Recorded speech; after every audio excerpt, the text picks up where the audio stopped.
Evening, folks. Welcome to the last parent talk of the year. We have a bunch of people online, which is awesome. So we'll just give people 30 more seconds to sign in, and we'll get going shortly.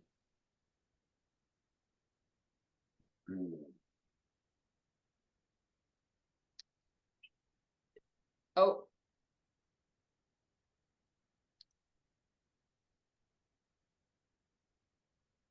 Theo, for some reason, we see you highlighted. I'm not sure why.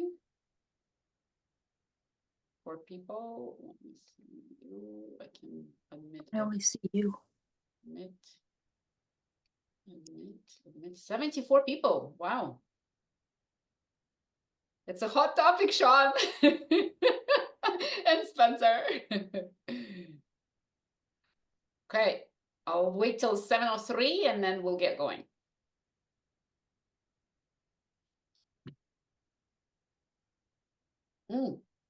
More people trying to join.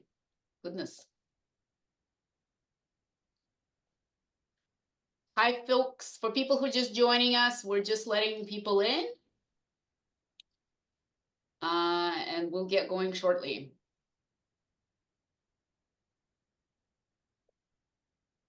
Okay, I think that's good. Okay, cool. So, hi everybody. Welcome to our last parent talk of the year, which will focus on preparation for the university applications. My name is Michelle Petrusevich, and myself and Anna Hostafi are your co-chairs for the parent talk this school year. And we're very fortunate to have Sean and Spencer Sun joining us. Sean is a graduate of VC, and for those of you who attended the university applications admissions session earlier, he generously volunteered his time to speak about it, and because it was so well received, we thought it would be a good idea to have him present a more extended version, and he actually even twisted his son's arm, who is now a UBC student. As you can see, he's in the dorm room in his room at UBC. To speak about their experience. And we're glad to have so many people in the room. So just before the land acknowledgements and the prayer, which will be delivered to us by grade 11 student Matthew Hostafi, just a couple of housekeeping things. So Sean and Spencer will talk for about 30 minutes or so. A bunch of you have submitted questions in advance, which Sean and Spencer will address. And then if for the remaining time, we'll wrap up at 8. If you guys have questions, type them into the everyone chat, and then Sean and Spencer will address those questions, and then we'll wrap it up. So again, put it in the everyone chat, and I will pass it on to Matthew. Oh, sorry. Also, before we go, just before I forget, because I will forget, Theo, could you pop up the survey, the poll question, so we have that. So folks, please, just so that we understand what who do we have on the line here, and I will pass it on to Matthew, and then Anna will wrap it up at the end. So Matthew, please go ahead. As a faith and learning community, we begin our day. In the name of the Father, Son, and the Holy Spirit. Amen. Lord God, we thank you for the gift of our lives and for this day. We come to you today with open minds to pray for the ongoing wars and conflicts in countries such as Gaza and Ukraine. We pray for those who have been affected by these wars, as they have received much trauma from these events. We hope that they may seek refuge and peace, and that both sides may peacefully resolve their conflicts. God, we also pray for the earth's health and for all those suffering from discrimination or prejudice to seek support. May those who witness these events of segregation stand up for the opposed and show others justice. Be present with us as we strive to live our lives guided by gospel values, by the way Jesus would want us to treat one another, as we call for collaboration and shared responsibility in our mission. We ask this through Christ our Lord. Amen. Blessed Evan Rice, pray for us. Live Jesus in our hearts forever. In the name of the Father, Son, Holy Spirit. Amen. We would like to acknowledge the traditional territory of the Musqueam Nation and extend our appreciation for the opportunity to live, learn, and play on this beautiful territory. Acknowledging this territory shows recognition and respect for the Indigenous people who live and have lived on this land. Recognition and respect are essential elements of establishing healthy reciprocal relationships. These relationships are key to reconciliation, a process to which Vancouver College is committed. Great, Thank you. thank you, Matthew, very much. Okay, Sean and Spencer, take it away. Great, thank you very much. Thanks everyone for responding to the poll. So it looks like we've got an even split more or less between grade 11s and grade 10s, and then the rest kind of 20% or so below grade 10. So great. So this is kind of the audience we're really tailored this for. So that'll be good to address this to. Okay, so let me share my screen here. Give me a second.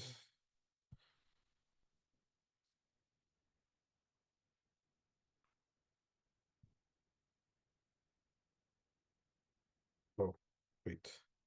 There. Why is it doing that now?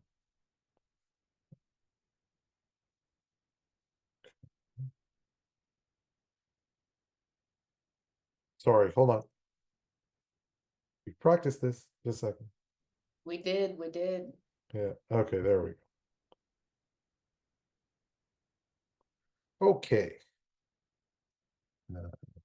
Great. All right. So the just as a caveat, Spencer is in the architecture school at UBC. These slides were made by me, so they're not like well designed by any stretch of the imagination.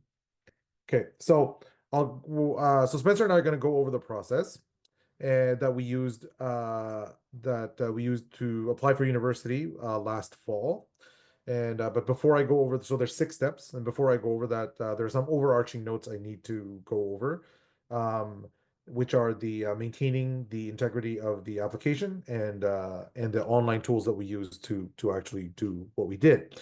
Now, I want to emphasize to everyone that this is not a substitute for the presentation that Mr. Taggart and Mr. Chili will also provide for the grade 11s and 10s in the fall next year. So you should still attend that one because the information is different. And Mr. Taggart will also provide some key information for the actual applications for that year, things like deadlines and things like that, right?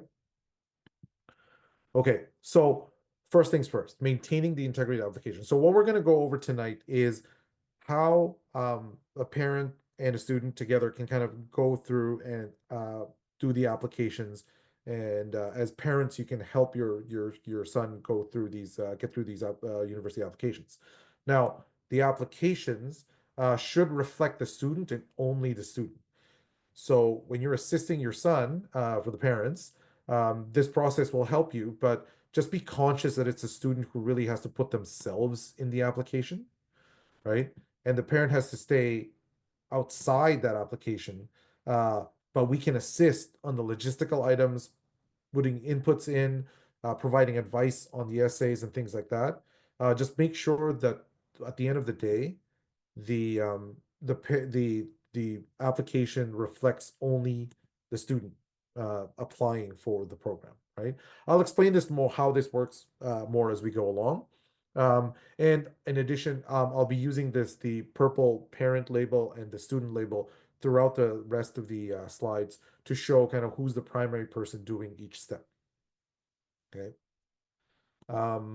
So the tools that we use, and you'll hear Mr. Taggart also mention this, is Google Docs. So Google Docs pretty much works just like MS Word, Microsoft Word. Just that, we use it because it's free. And secondly, because it actually allows for multiple people to work on the same document at the same time.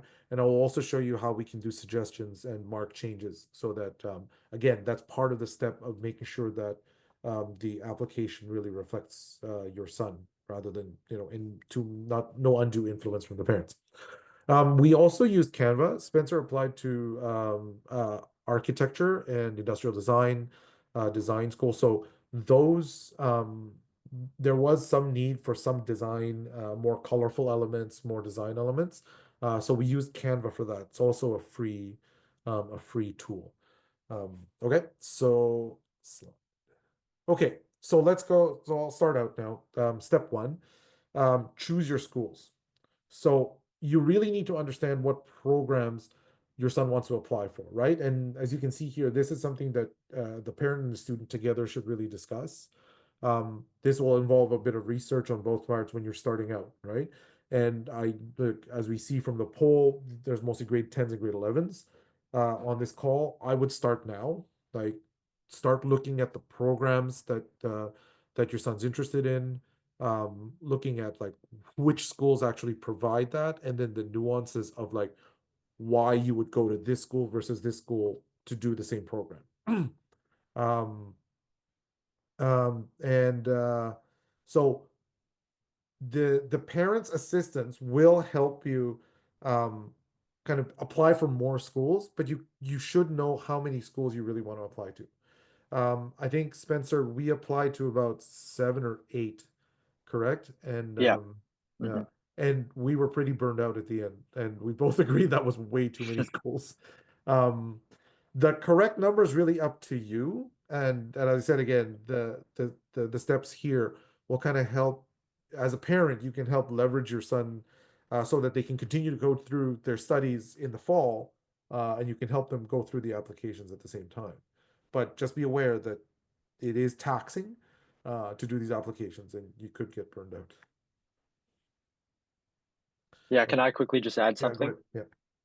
Yeah. So I think also a big factor besides the academics when you're choosing schools is definitely just thinking about the quality of life around the school.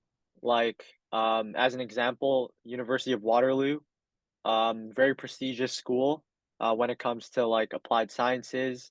But I think a lot of people know that the quality of life can be pretty difficult. There isn't much to do, it's a small town. So that is definitely plays like a big factor when you're choosing schools, and it's definitely underlooked. So I would definitely keep that in mind. And like my dad already said, it's really important to know how many schools that you're applying to you actually want to go to. Mm. So yeah, we made the mistake of, applying to 7 to 8 schools, but realistically, maybe I only wanted to go to like 2 or 3. So, of course, it's good to have many options, but just knowing which schools you really want to go to, makes the application process much simpler and easier. Yeah. Yeah, and I think for us, when we were applying to so many, it was like, oh, the backup to the backup to the backup, Yeah. because it was like, um, I will say that these steps will actually make it easy. The next one just gets a little bit easier, but we'll go through that. Okay. All right. So after you've chosen your schools, then this next step is really for the parents, and this is how you can really help your son is this will probably happen and I'll circle here kind of the main dates, right? You're going to be doing this between kind of October and February. So essentially when the school year starts, or you're doing it now, you've already selected the schools, the parent can actually start in October and start to actually go into the school's websites and look at the applications, right? Um, and understand them thoroughly. So the applications are structured in a way where you don't have to finish them, of course, all at once. So you can save it and come back to it. So the parents can actually go through and actually click through the whole application, right? You can put a if you need to like put something in to go to the next step, you can just put like, ABC, type in like ABC into the field just so you can go through. And then that way it'll allow you to look through the whole application in its entirety, right? So the things that you're looking for that you want to be putting down will be, when are the deadlines? How many essays are needed, right? And this includes like an essay may not necessarily be like, and these essays are not long. Like the longest one I think was, what was it, like 300 words was probably the longest thing that you had to hmm write, more or less. right? There will Yeah. be some answers that only require like 100 words or something like that. So they're not expecting, but those are the ones you're looking for, and to see how many there are, and then taking that into account with regards to, well, how much time do you have till the deadline, right? Now, keep in mind as well for extra application requirements for special programs. So as I said, Spencer applied to architecture. So there was a whole separate application for that. Same thing for disciplines like industrial design or music or any of the creative fine arts. There may be a separate application, which then we actually had to go through a separate website to apply for and initiate. And it was a separate account for it. So make sure you don't miss those, and you have to account for those as well when you're doing that. So note here, I've got the calendar for this year, but you're going to want to know what the key dates are for next year. So essentially, when we were doing these steps, we were working through essentially the fall, and then Christmas break was really when like a lot of it was happening. So okay, and I'll go through. Anything to add for this one, Spencer? Yeah, pretty briefly, I think that most of your applications should be due between the beginning of January and the end of January. Um, I know UBC's is like mid-January. Some universities you can apply to early, but I personally didn't apply to any early, and yeah, I'm sure it's okay if you don't. But yeah, that's definitely something to consider. And yeah, rarely do some applications like go beyond February, but there are some schools that take in applications by then, especially ones with supplemental stuff. That's right. The supplemental pieces could actually have a later due date than the main piece. So you have to meet both deadlines. Okay. So after the parents kind of gone through the whole application, then you can start really entering all the basic stuff. Enter the name, enter the address, right? Things that anybody can do, right? That the student doesn't necessarily have to do themselves. Now, one of the things would be even like starting the account. So I've got here on the slide on the left side the OUAC and the BC Education Planner, right? So just creating those accounts, right? Parent can do. Just start those, get a password together, like discuss ahead of time, like what password you're going to use, what email are you going to use, to initiate all the accounts, because you're gonna have a lot of accounts at the end of all this, right? Make sure when you start that you have your son's transcripts, and there's two types of transcripts. Mr. Taggart will go through this too. Is that there's the Ministry of Education transcript. They're both unofficial, but there's the Ministry of Education transcript you'll see in the foreground there, and then there's the VC one with the VC logo on it. So these kind of cover different things. The BC Ministry of Education one will go back to about grade 10 or 11, and it'll have the official codes. So you'll see on that page, there's these official codes that are used for those specific courses. When you're applying to certain schools like UBC and U of T, you have to enter the specific, they'll actually have a pull down menu, because if you tell them, oh, you're from BC, and then you're in the BC high school curriculum, they will actually already have the codes. So that way they know exactly which courses you've taken. Now, the thing about the ministry transcript is that it only goes up to the end of grade 11. So if you're taking grade 12 classes in grade 11, which you can, those will show up because you've taken them in grade 11. But then your grade 12 classes, that's when you'll need the VC unofficial transcript, because then those will list like the first term, second term ones after the first report card, right? And then there will be spaces where you can enter these as well. So you'll need that, but there will be, you may run into an issue where you don't know the code. So you may want to go back to Mr. Taggart, or there is a website that you can look up that'll actually have the codes depending on what the courses are. But you can, I think one of the things you can do is probably go to Mr. Taggart and Mr. Chili to find out what the codes are for specific courses that are taken. So as a parent then, you can actually go through, so you've gone through the step, in step 2, you've gone through the whole application. In step 3, you're inputting all the stuff that you can input straight out, that your son doesn't necessarily have to do themselves, right?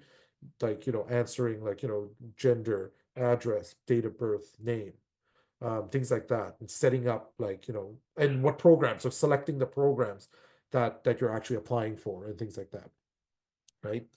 The next step after that is then to start copying the questions. So remember, we're going to use Google Docs.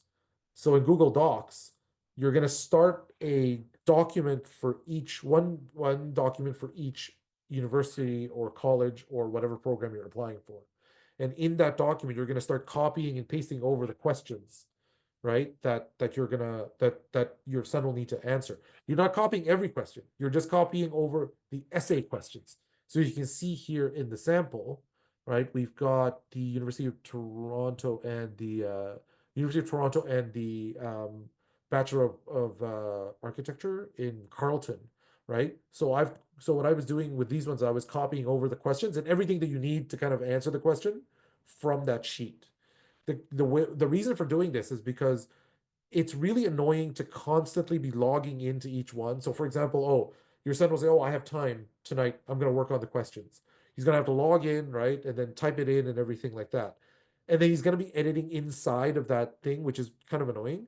What's nice with copying it over and doing the drafting in Google Docs is you can actually keep multiple versions of the same of the responses in the document. You can go back to it, change it, and things like that, going back and forth. And at the same time, you can actually also look between schools. So if you've got multiple deadlines coming up, you can actually work on multiple schools and then see where the similarities are in the questions. And then you can start copying over and like answers over. So I think when Spencer and I got rolling after the first application is usually the hardest because the parent and your student are probably going to go back and forth like, how do I answer this question? How do you want me to answer this question? And then when the essay questions start, then you're gonna have to like the core drafting part goes. Especially we'll talk about that in the next slide. But it'll get easier as you go forward because then you're gonna have these multiple documents that have the questions for every school, and you can just flip back and forth really easily without having to constantly logging in. And make sure you have separate accounts so then you can have a Google Drive account for the parent and Google Drive account for the student. It doesn't really matter where the document resides. You just have to be able to share the document to the other person. So the parent can originate the document and then share it to the student. Anything to add here, Spencer? Or we'll go to the next one. Yeah, I think I'm okay. Okay. I think we can move on. Yeah. So Okay, so yeah. So I'll be talking about how to draft essay responses. So like my dad said, you're most likely going to be working on Google Docs, where your parent could, add suggestions to whatever you're writing. And I think the main thing that I really focused on when drafting my essays was being as unique as possible with my responses. So you can kind of think about this in multiple ways. So the way that I thought about it was drafting my first response to the question and then letting it sit for a while and then coming back to it, maybe rewriting a couple bits and pieces here and there. But it's really important that you have that time to really think about which areas you want to just talk about within the essay. As an example, so this is for the UBC question, which I'm pretty sure happens every year. This question was just tell me about yourself and tell us something that you're really proud of. So yeah, so this is my final version, and I kind of just kept building on my previous sentences. And this way I kind of built this narrative, which is another really important thing. So yeah, being unique in your responses and creating a narrative, especially with essay questions that are like, oh, tell me about yourself, and so on. So yeah, as an example, the first sentence, I kind of talk about my Chinese Filipino background.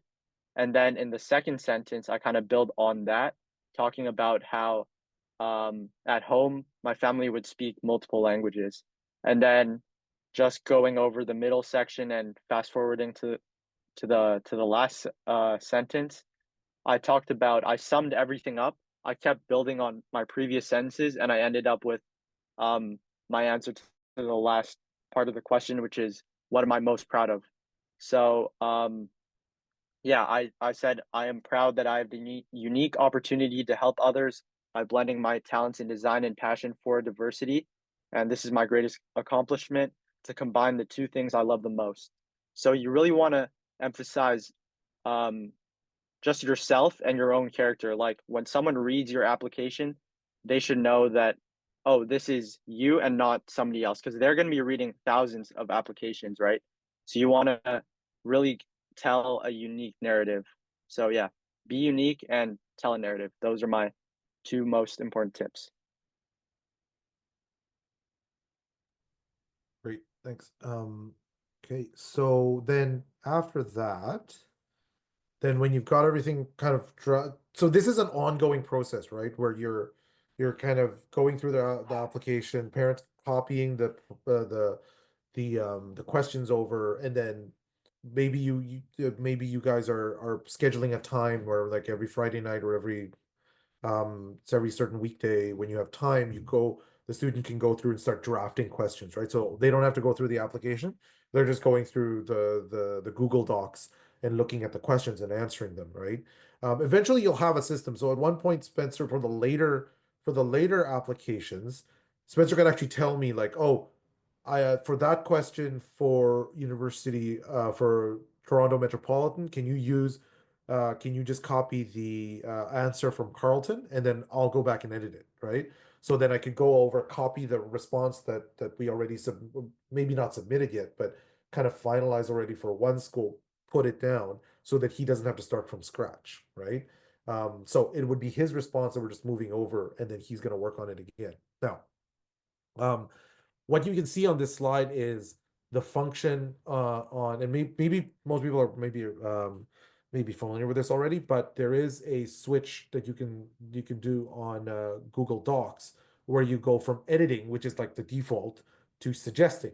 So what happens when you switch? So this is for when the original draft is done by the student, right?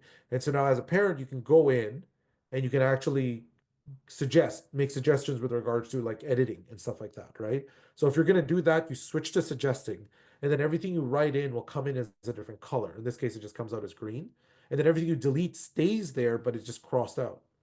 And then what happens is then the student can come back later, right click on each statement and see if they want to accept or reject it, right? So Spencer and I were doing this back and forth at some point. So as you kind of get the ball rolling, you'll be like, okay, let's work on University of Toronto today, right? Like I've edited it, and then maybe as I'm reading it, I'll be like, oh, there's particular sentence, I'm not sure what you mean. So then I'll go to Spencer and be like, okay, what did you mean by this, right? And then he'll explain it to me, and then I'll suggest maybe what I think would be clearer, right? But at the end of the day, then those suggestions kind of stay there until Spencer goes back and then starts right clicking and accepting them, right? So that at the end of the day, it's their choice, the student's choice, to either take it or write, or maybe even rewrite it again, right? After you guys have discussed it or after the suggestions have been put on. Anything to add on this one, Spencer? Um, yeah, I think I'll just quickly say that it's really important that um, it's you, the student, writing your own essays. The point of um, my dad helping me out wasn't really to just like just have less work. Um, well, it kind of was, but it was to put more energy towards just the writing parts of the essay, right? So all of the stuff like going through the applications, looking at all the questions, that stuff can be done like with your brain kind of turned off, right? And you want to just spend the most time as a student crafting your essay responses, which is why um, I found this process really helpful. So yeah, the entire process for this is for the student to put as much effort into the writing. So yeah, just keep that in mind. Yeah, and again, when I was going through the editing, in my mind was just like, how do I take what's already there and just make it clearer? Or I will just tell someone, say, hey, if this is what you mean, I don't think this is coming across, sort of thing, right? And we'll discuss that. Maybe I'll suggest some a word change or things here and there. But again, this is the key part where you, as a parent, you have to kind of keep yourself out of it, and like you can do suggestions this way and make sure that it's still the student coming through. So at the end, it's just check and submit. So this is kind of the student. So this will be the only time really that your student will actually go through the application beginning to end. Meaning that, like, okay, maybe it's like you feel that the essays for Carleton or University of Waterloo are done, and you feel like, you know, they're good. Then I was like, okay, we're gonna go through the application now, right? So the parent can go through and copy and paste the final versions of everything, but not submit.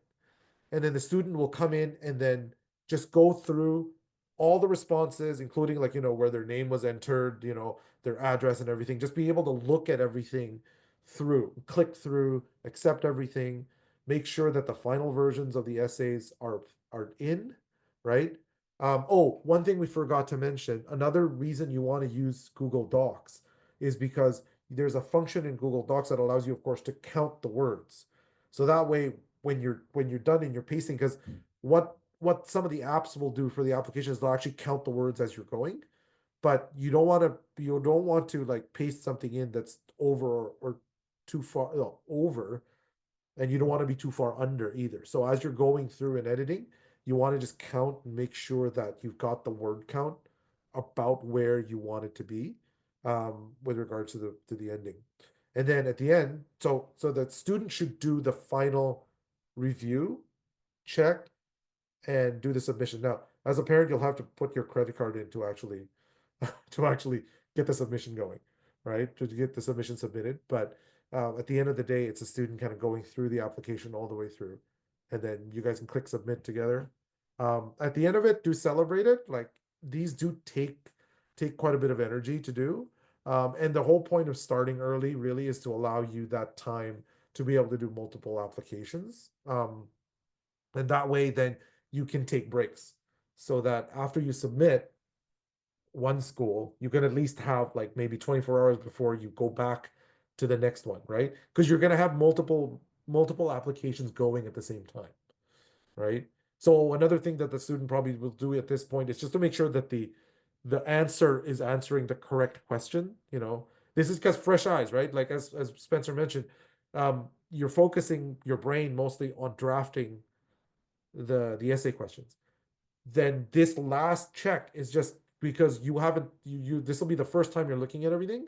You'll be fresh to look at the whole application, going like, okay, is this the right question that goes with this? Read through it once more just to make sure that everything's right.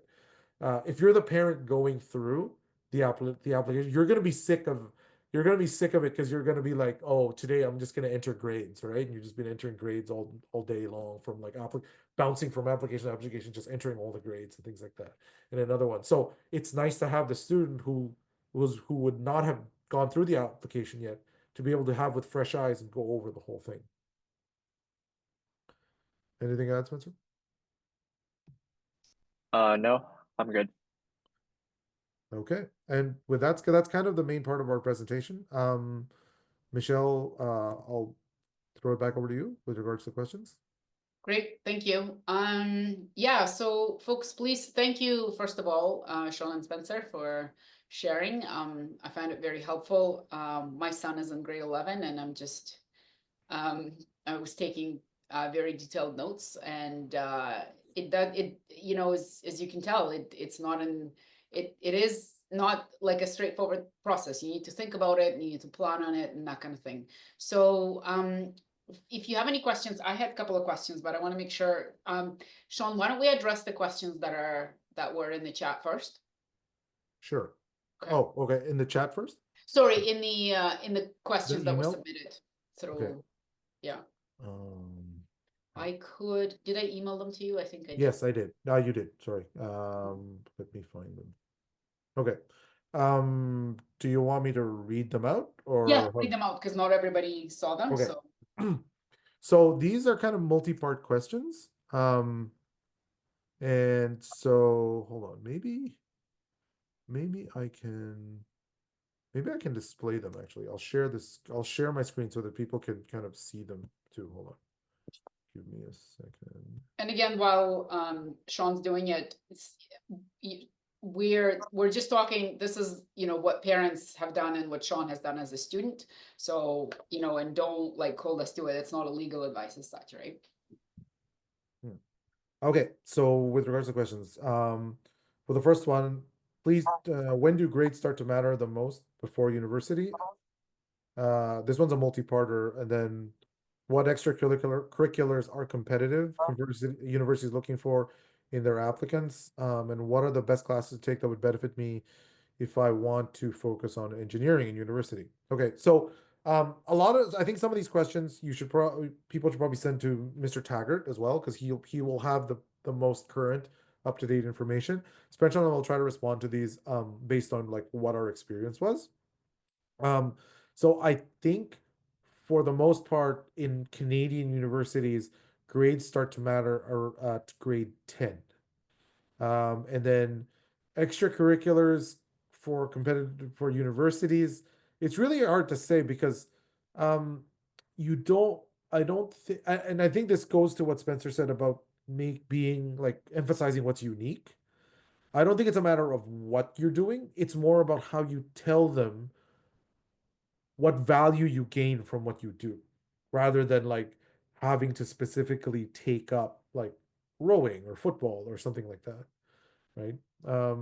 And then what are the best classes to take benefiting the engineering? That last question is probably a better one for Mr. Taggart, because I'm not up to date with regards to what would be required for engineering. I would think physics. I took engineering, so I had physics and chemistry when I was but I graduated back in '95. So, Spencer, anything to add for these ones? Yeah. So most universities in Canada are going to look at your grade 11 and grade 12 grades specifically. So for most of the universities that you're going to be looking at in Canada, already on their website, they're going to have like prerequisite requirements, which are usually just classes. So they'll have a list of classes that are usually required for the degree and even like a grade minimum. And also, as an example, UBC, their minimum grade for English is, I'm pretty sure it's like 70. But you don't want to be aiming just for like a 70. You want to be aiming a lot higher than that. That's just the minimum that they're willing to take. So you definitely want to keep that in mind because a lot of these Canadian schools are like super competitive. And grades, yeah, they really do matter, especially in competitive programs like I know all across Canada, engineering and business, those two, you're going to want to have really high grades. And I know architecture, UBC, you're going to want to have pretty decent grades as well. And yeah, when it comes to extracurriculars, yeah, I really agree. I really agree with what my dad said about it's kind of about the value rather than what extracurriculars you're doing, the value that you've gained, so what you've learned. Um, yeah, and that kind of speaks on the narrative aspect of how to answer your essay responses. So really try and emphasize what you've learned, and yeah, I think that would be much more important compared to like, oh, I'm doing like 7 extracurriculars. If you focus on one and just focus on the key takeaways, that would be really good. And best classes to take for engineering and university. Yeah, I would ask Mr. Taggart or Mr. Chili, but I know for most engineering universities, you're gonna want to look at computer science, probably Spencer, calculus. I'll just interject. It sounds like Mhm. actually Mr. Taggart, Mr. Chili covered that extensively as Okay. how to build it in the last, I think it was February 15th or something, like there was 2 presentations that they cover. So they basically explain once you graduate, but what you need to do is build your final grades or final courses that would match to the programs that you want to apply. So they go through it quite extensively, and if you want to reach out to them, you can reach out to them. So that's fine. Yeah. Okay, perfect. Yeah. That's okay, Spencer. Yeah. Because they would definitely know more than I would, yeah. Yeah, don't worry. Okay, next one. Sorry, I'm moving my windows around. Okay. So next one. So I think these first two, what is the deadline for applications? Are there early admission options? And do I need to submit an essay per oh, so for the first one, again, that's probably a Mr. Taggart question, with regard to actual deadlines. Do I need to submit an essay? I believe you do, but Spencer, I remember for architecture at UBC, you actually didn't need to, you weren't required to provide a personal statement, right? Um, yeah, I'm pretty sure, but in order to get our Oh uh yeah, the the second second part of the choice. application, Yeah. which is like the portfolio or the creative test, you needed to answer the personal profile Hmm. questions. So yeah. Yeah. So in terms of requirements for that, you'll see it in the questions, and it's really about, as Spencer said, like providing a narrative, making yourself unique. Reference letters. So we can talk about uh what Spencer and I went through. Now, to be clear, I believe there was never an application that said you're required to have a reference letter, right? Like some applications might have a place at the end or something like that where you could upload any other documents that you thought was relevant, right? Um, when with regards to Spencer's, we did have a recommendation letter from a prominent architect that we thought would be valuable to include. So we actually called UBC and we asked them like, okay, we've got a recommendation letter here, but there's really nowhere and we looked through the application, there's nowhere to really put it in. And so they said, well, yeah, because it's not required. And then they kind of suggested like, well, you're allowed 2 pages for your resume. So you could append it that way. So then we kind of went back and we said, okay, if I think Spencer, you had to like cram all your resume stuff right into 1 page, so Mhm. that we can Yeah. have another page to append to the resume, and then that's how we uploaded the thing together. Right. So hopefully that helps if you needed to. And I can't like actually, it was great to actually be able to talk to UBC admissions, and that's something I think a lot of people overlook. Like if you go through the website, there is an actual phone number or email, and there are sessions where UBC applications, the admissions people actually come forward and talk to, and you can ask them questions anytime during the admissions period, and they give you a little bit more information if they can to certain things. Anything else to add to No, Yeah. I think you covered that pretty well. Okay, thanks. So, okay, next one. This is like I don't know, the $10 million question, the AP courses, right? You want to talk about this one first, Spencer? On the AP stuff? Sure, yeah. So I personally didn't take any AP courses. Um, in general, it really isn't necessary. It definitely makes your um just overall application look better if you do have AP courses, but you definitely don't need them um to get into like almost any university. What I will say is that I've noticed at my time in UBC that a lot of people actually just end up with AP courses. Um, and it definitely really helps. If you can handle taking an AP course in high school, I would definitely recommend it. That's just because when it comes to first year university, you have that ability to, um, if you pass your AP exam, you have the ability to not take one of your classes. Um, it just kind of means that you've already taken like a university level class, which I would definitely find useful as of now. Um, it just gives you more time to focus on your other classes, but that's only if you can handle it. But overall, yeah, AP courses will make your general application look better, but it's definitely not necessary. Um, but yeah. Yeah, we also asked UBC these ones, and they never give a committed answer, which kind of tells you like, yeah, I think that would like what Spencer said is probably the best way to do it. It's like if you can handle it, do well in it, do it, right? Hmm. Yeah.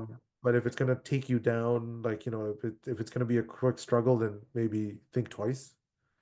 I think we've answered the other questions here. So, okay, the next one is, if a student wants to go into science major, eventually med school, what is the best um, first and second choices to apply for first?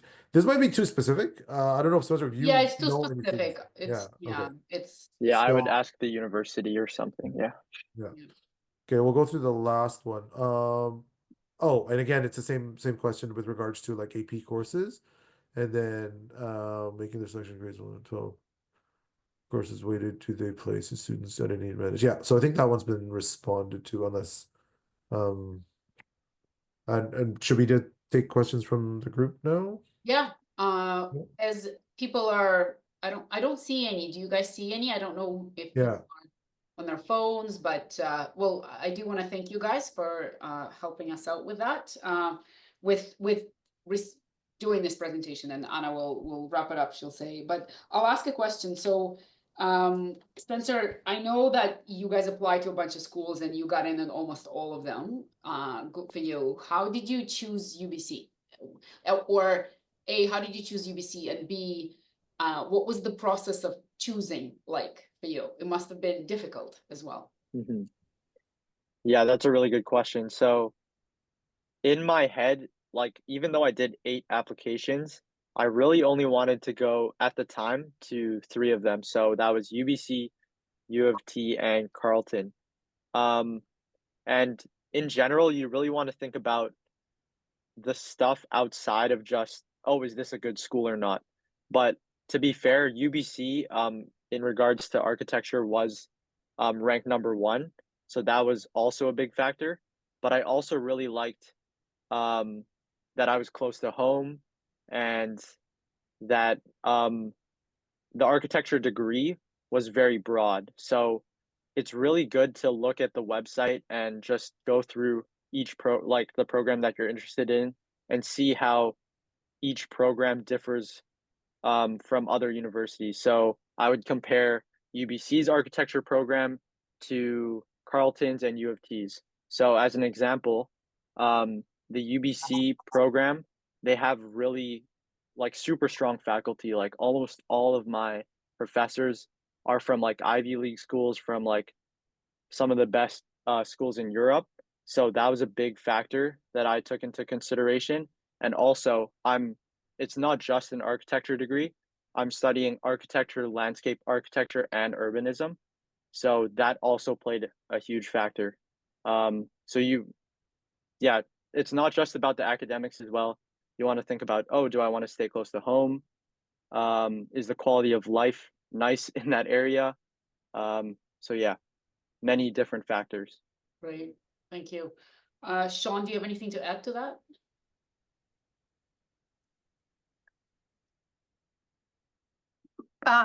Your mic.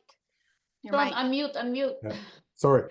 That just reminded me that, like, yeah, for the top 3 schools that Spencer was saying, like U of T, Carleton, and UBC, Spencer did get into all of them, and he didn't have the AP. He didn't take the AP. The only real AP he would have taken if he did would have been AP Physics. So just that made me think that, yeah, like, you don't really need the AP in that regard. But with regards to architecture, I think you have to remember that, like, the portfolio also plays a big role in that one. There's one question in the chat now. Great. What grade point average do you need to get accepted into UBC? For example, science. I don't think they use grade point averages anymore. They're using percentages now, but I don't know, Spencer, do you your friends over there in science, do you have an idea for what their averages were? Hmm. Yeah. But just to be clear, um, you could like I'm I'm not really sure like what the specific average is that they're looking for, Yeah. but especially for yes, science is really competitive as well. Um, I'd say a lot of my friends had above 90 for sure. Between like 90 and 95. Definitely really high, but obviously you don't need those super high averages to get in. It's just the people that I knew had around those averages. Again, I think that's a good question to ask Mr. Taggart, Mr. Chili. Yeah, I think they will know what the Yeah. average was for the Yeah, previous for year sure. or something. Then you can contact the school as well. I put another question in because are there any other questions? Because I don't see any. Oh, I'm interested to know if any of the applications for the different universities you applied to, did any of them surprise you with what they asked of you? Did anything come as a big surprise, or were they all quite similar? You know, assuming they are similar, but did anything surprise you? no, Um, it's a use. yeah, for sure. What do you think? Yeah. I'd say with all of the personal profile stuff, just like answering the essays, all of them were pretty similar. Like I wouldn't say like I remember one vividly. Yeah. But yeah, they were all very similar. Um, in terms of portfolio stuff, a lot like every single university was asking for something different. So, as an example, UBC, there was no portfolio and it was a creative test, and they would give you 3 prompts, and these prompts change every year, and you would have to basically design something completely new just to apply to UBC. Whereas a lot of other universities had maybe they had one project that you had to do, but it was usually very simple, like a new project.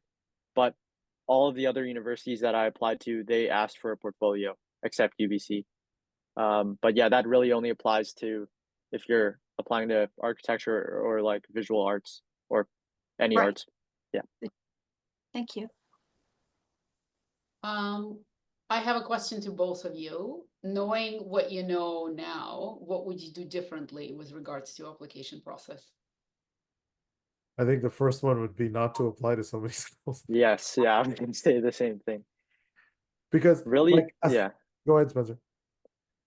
Yeah. It's just really good to know how many schools you actually want to go to before you apply to as many schools as you can. Um, yeah, it's not really, and with that being said, you also want to consider where you want to go, and like for example, Canada is a lot cheaper than like the States or going to like UK or just abroad anywhere. That plays a huge factor as well. But just knowing where you want to go and how many schools you actually want to go to would make your life like a lot easier. And And start I early. would, yeah, and I would add that it's expensive, right? Like, Yeah. I think we must have spent like over $1,000 on just all of the applications for 8 of them, right? Um, and well, I'll say too, like Spencer got admitted to most of them. Some had scholarships and stuff like that. So at the end of the day, it was Spencer's choice. But as a parent, you're kind of like, okay, so we're giving up on that $3,000 from U of T, right? Like, so but there's also that consideration that there are schools that will kind of just on admission send you like an inducement, so to speak, right? I think the Carleton one was as much as what was that one, Spencer? Like, was it 10,000? It was 12 or 15. Yeah, it was pretty big. So it's something that would like factor into your decisions, right? At the end of the day. And what else was there? Yeah, it's expensive. So, but I think why we did it as well is because there were not a lot of if you wanted to stay in Canada and you wanted to go into architecture, there were not a lot of choices in BC. So There was only 2 choices. there's only 2. Yeah. What is that? Like UBC and UBC and BCIT. BCIT. Exactly.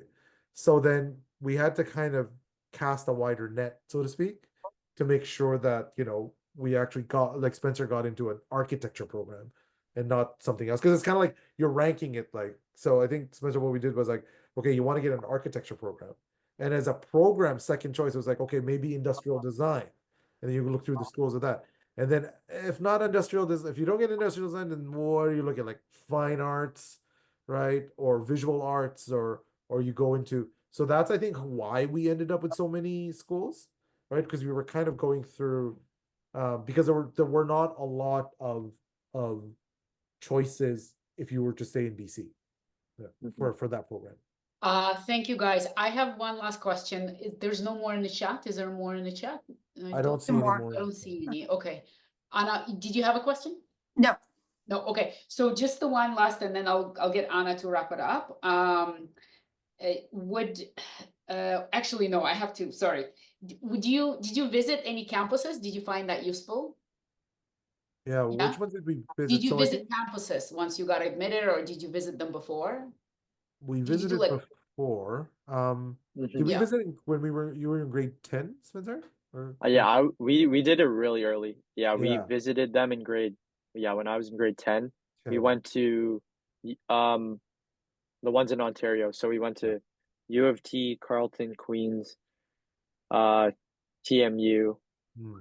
Yeah, those four. Yeah. sounds like you found it useful. And then one last one, because I do want to respect everybody's time.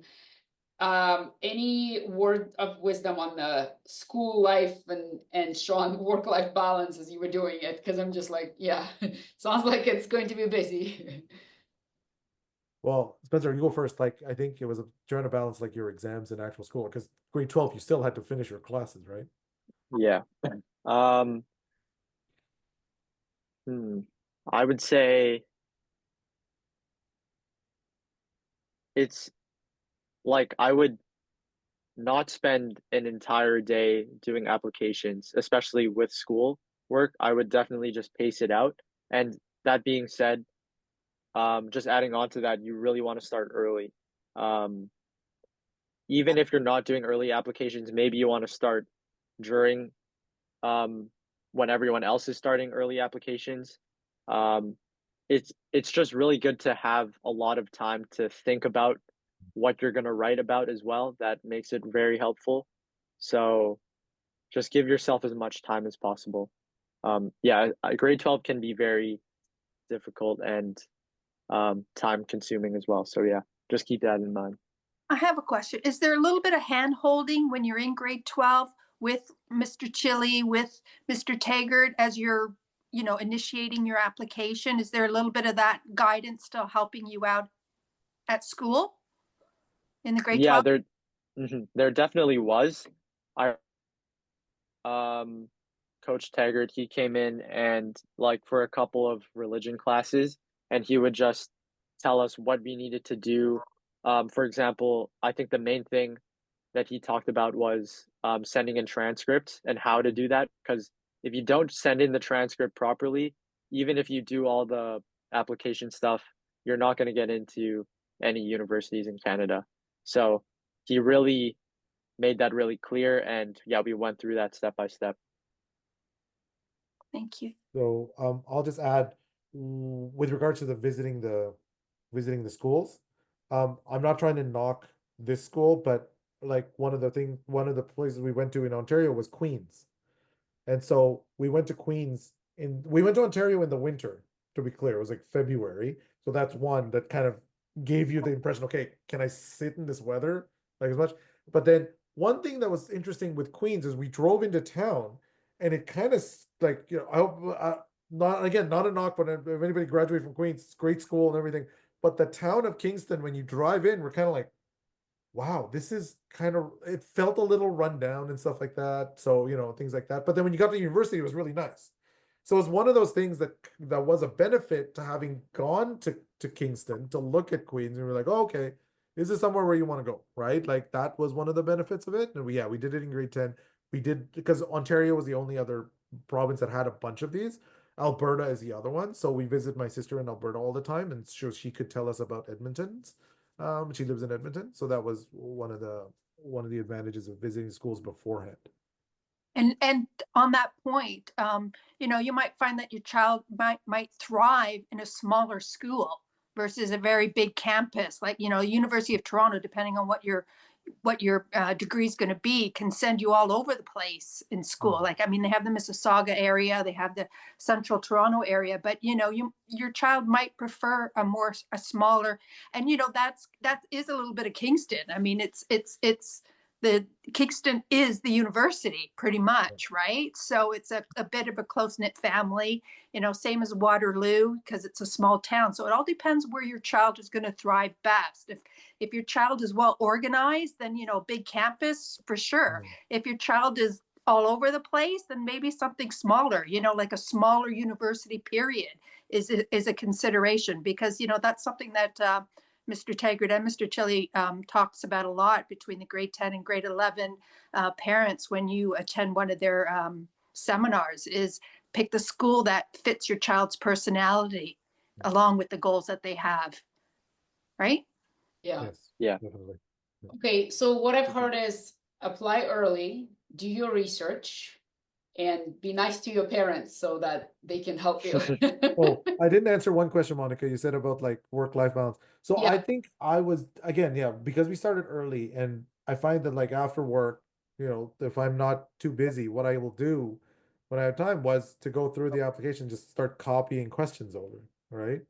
And at one point, like, you know, it's not something that I needed a lot of intense thinking about. It's just like copying the questions over, looking through the application.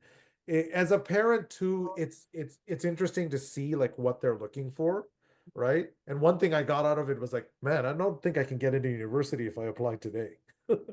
It'd be like, wow, like what they're asking for. It's like, geez, I don't think I can get in now. But A lot of us say that now. Yeah, yeah. Okay, guys, we went over a little bit. Thank you so much. There is a survey link. I'll let Anna wrap up. Yeah. Yeah. You'll notice that we're hoping to get as many replies in on the survey. So you'll see it on your screen. If you could click onto the link, the sooner the better. It'll also be on our newsletter. We would appreciate the feedback because it really helps support us as we move forward with, you know, future parent talks. And of course, when there's a meeting that Michelle attends every month, I may join the odd time. You know, this information is passed on to the parents or to the committee, and it's important information. And we're really, really pleased with the overall attendance tonight. Thank you so much. Thank you, folks. I hope you found it useful. Yeah, please take a second to respond to the survey. It would be very useful for us.